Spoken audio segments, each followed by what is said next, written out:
గోవింద గోవింద హరి గోవింద గోవింద.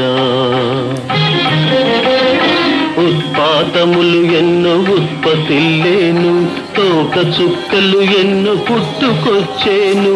అంతు పొంతు లేని ఆపదల దేశం అల్లకల్లోలమైపోయేను. శివ గోవింద గోవింద.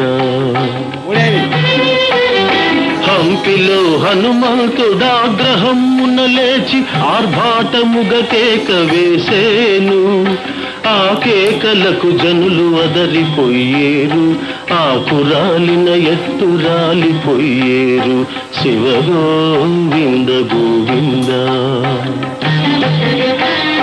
హైదరాబాదును మూసీ మహానది వరదతోటి ముంచి వేసేను. బావులు